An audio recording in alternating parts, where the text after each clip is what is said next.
अमरावती भातकुली मार्गावर नरखेड रेल्वे लाईनवर रस्ता रोको. उड्डाणपुलाच्या कामासाठी अमरावती भातकुली मार्ग केला बंद.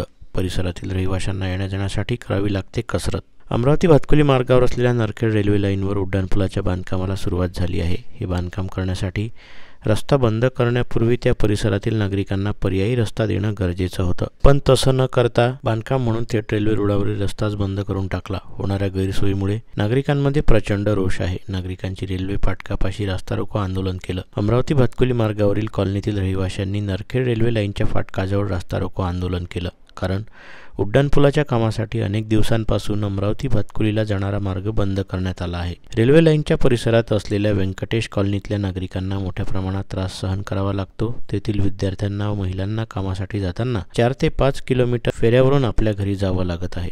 उड्डाणपुलाचं काम सुरू करण्यापूर्वी पर्यायी रस्ता देणं गरजेचं होतं, मात्र तसं न करता थेट मार्गच बंद करण्यात आला. 4 ते 5 किलोमीटरचा फेरा पडत असल्यानं नागरिकांचा वेळ खर्ची पडतो आहे. या त्रासाला कंटाळून रविवारी 22 डिसेंबर रोजी रेल्वे फाटकाजवळ रस्ता रोको करण्यात आला.